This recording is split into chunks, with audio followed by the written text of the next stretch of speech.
As then-owner Johnny Depp was performing at the Viper Room in 1993, news began to travel through the crowd. River Phoenix had collapsed just outside the venue. He was there with his girlfriend, Samantha Mathis, and she recently broke her silence on the details of that heartbreaking night. River Phoenix was born in 1970 in Oregon. His parents, immersed in the counterculture of the 1960s, decided to name him after the River of Life from Hermann Hesse's novel Siddhartha, a book that was popular among Americans interested in Buddhism and Eastern mysticism. They constantly moved, often living out of their mobile home. Each of their children was born in a different state. They were vegans and rejected Western medicine, opting for a more natural approach of herbal remedies and spiritual enlightenment. River was the eldest of 5 Phoenix children, all of whom went on to have successful careers in their own right, the most well-known being Joaquin. River would later describe his childhood as a desperate situation.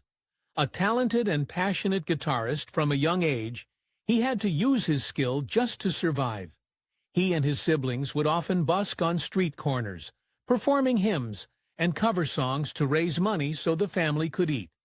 So blazing was Phoenix and his siblings' talent that their street performances began to attract massive crowds. These audiences would often be so big that the police officers would have to interfere to disperse them. He never had a formal education throughout his entire childhood. His parents taught him to read and write, and a screenwriter later described him as having no deep roots into any kind of sense of history or literature. River's parents had darker priorities. Always seeking their next spiritual fix, they decided to link up with the Children of God religious sect in 1979. They were looking for salvation, but they had no idea what kind of nightmare they were getting into. The organization is largely considered a cult that preys on vulnerable people. The Children of God stationed the Phoenix family all the way down in Caracas, Venezuela. Living on an agricultural compound, the cult assigned them work as missionaries and fruit pickers. It seemed like a chance to build community, but instead, River would endure unspeakable horrors. The Children of God cult became reviled for the horrific acts they would force their members to engage in, regardless of age. River Phoenix was not spared this treatment. In an interview later in his career, he claimed he lost his virginity after being coerced at the age of 4. Thankfully, his parents grew disillusioned with the Children of God and in 1977 decided to move back to the United States. In L.A., his mother got a job as a secretary at NBC. The Phoenix siblings were discovered singing near their mother's workplace by a talent agent who was so charmed by the family that she immediately signed them all. River was the clear standout. He clearly oozed charm, talent, and charisma, and his career quickly took off at the age of 10. By the end of his first year working alone, he had appeared in commercials for Mitsubishi, Ocean Spray, and Saks Fifth Avenue. By 1980, River had fully committed to pursuing an acting career. He began to go to auditions, and he stood out. Along with his musical and acting abilities, he had other skills too. Corey Feldman, who often ran into him at auditions at this time, claimed that they became friendly rivals. He also revealed that River was a talented tap dancer, but it was in his acting roles where he really stood out. In 1984, he was cast in an after-school special entitled The Riddle of Dyslexia. His brother Joaquin also starred in a small role alongside him. Having suffered from dyslexia his entire life, River completely embodied the role. His lived experience may have inspired the subsequent reaction. His performance received much attention, and the resulting praise launched his career into the stratosphere. River's big-time breakout role was in the 1986 movie Stand By Me. Based on a Stephen King story, the young actor's performance received critical acclaim, and overnight he found himself one of the biggest names in entertainment at the age of just 16. But already, showbiz was taking its toll on him. If you had to pick one scene from Phoenix's acting career that stood out the most, Many would likely pick the scene in Stand By Me, where his character finally opens up to his best friend and has an emotional breakdown. When filming the scene, he was urged by director Rob Reiner to go into his own memories and channel his feelings of betrayal by adults in his life. Knowing his past, it's hard not to imagine how hard it was for him to go through that on set. In the end, he not only knocked the scene out of the park, but he was unable to stop crying after the scene was cut, and needed emotional assistance while on the set. Perhaps this pain was what fueled his talent. His next big role came later that year when he starred alongside Harrison Ford and Helen Mirren in The Mosquito Coast. The director, Peter Weir, made no secret of how much Phoenix's performance blew him away. Looking back on the filming process years later, Weir commented on how he felt River was an obvious candidate for stardom, claiming he had something apart from acting ability. Laurence Olivier never had what River had. While filming The Mosquito Coast in Belize, River Phoenix struck up a romance with his co-star and on-screen love interest, Martha Plimpton. Like something ripped out of a Hollywood rom-com, the two initially couldn't stand each other, but would end up in a relationship that lasted years. River Phoenix was an outspoken animal rights activist and vegan. Plimpton once recalled how the two went to a fancy restaurant in New York. After she ordered soft-shell crab, River stood up and left the restaurant. She found him on Park Avenue crying. When she asked what was wrong, he confessed his pain at her eating an animal. His sensitivity defined his professional life as well. Despite the star-studded cast and big budget of The Mosquito Coast, the movie was something of a commercial and critical flop. This shocked River greatly, and he later spoke about it in interviews, displaying a unique capacity for self-reflection, a trait that would sometimes take him to dark places. It's easy to forget that by the time he landed his first leading role, River was still a child and under the guardianship of his parents. By the time he was 18, his family had relocated over 40 times. With his newfound success, it was finally time to settle them somewhere. Upon reaching adulthood, River Phoenix had an impressive net worth. Reflecting his kind nature, he decided he would purchase property on which his family could finally settle down. With his abundant wealth, the young actor purchased not one but 2 ranches for the Phoenix family, one in Florida and one in Costa Rica. His 6th film was released later the same year. Directed by Sidney Lumet, River starred once again alongside his girlfriend, Martha Plimpton, in Running on Empty. Another acclaimed performance on his part, he became the 6th youngest Academy Award nominee of all time, getting a nod in the Best Supporting Actor category. He lost the Oscar to Kevin Kline, but it didn't faze him.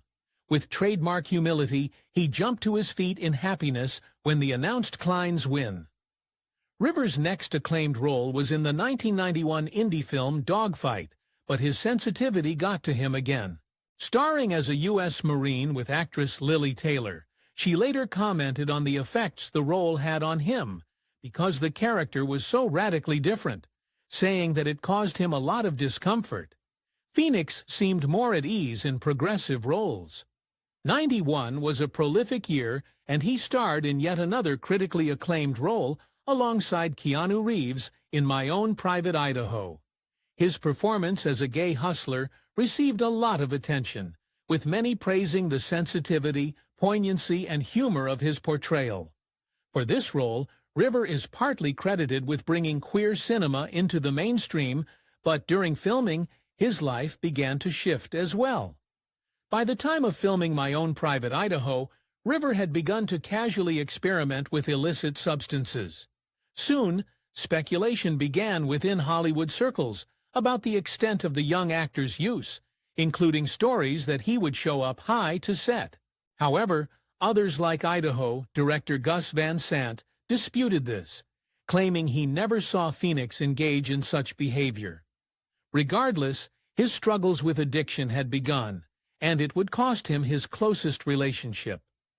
Martha Plimpton alleges that Phoenix's substance issues got out of hand pretty quickly. In a painful account of her high school sweetheart's exit from her life, she recounted how much his use pained her, and how she would beg him to stop, often leading to massive arguments.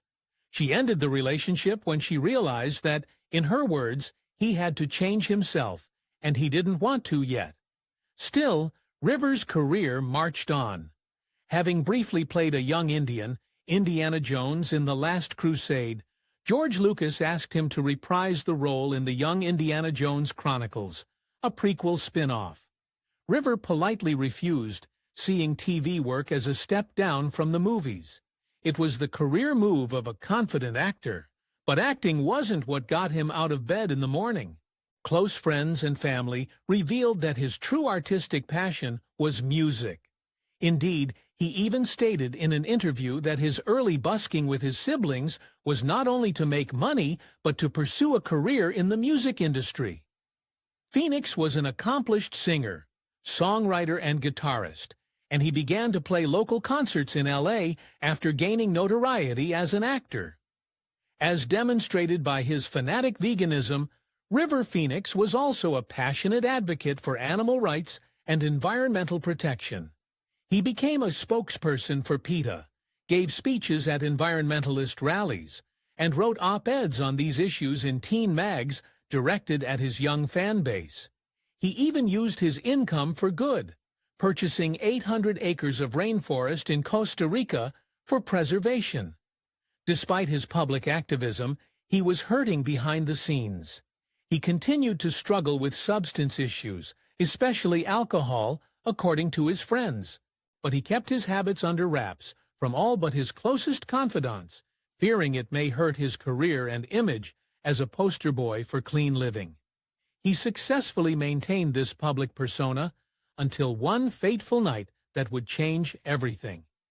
In late October 1993, River holed up with his friend, Red Hot Chili Peppers guitarist John Frusciante. The two proceeded to embark on a multi-day binge, consuming a variety of illicit substances and neglecting sleep entirely.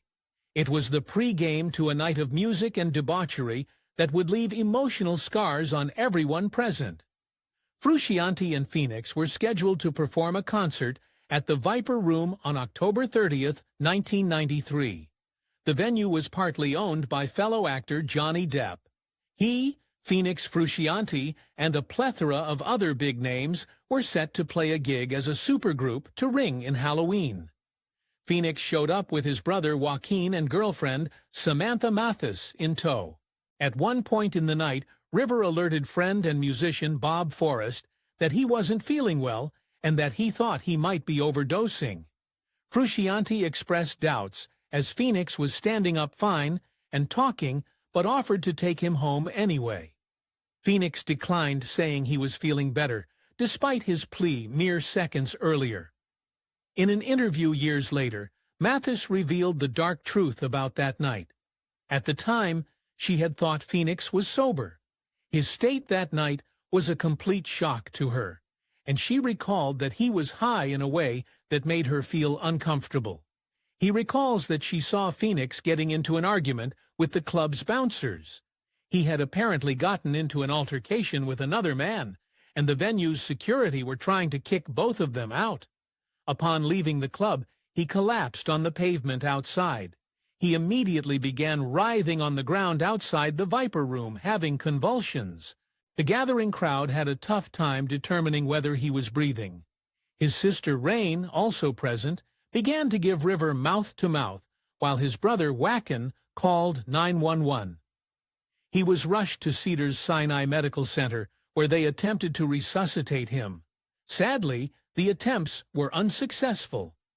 At 1:51 a.m. on the morning of October 31st, River Phoenix was pronounced dead at the unbearably young age of 23. A promising artist and activist had been lost, seemingly out of nowhere. In the days following his death, the Viper Room became a shrine to his memory. Fans left candles, flowers, and pictures outside in tribute. The club itself closed down for a week out of respect, and, at Johnny Depp's insistence, closed every subsequent year on Halloween in honor of his friend. The media was less respectful.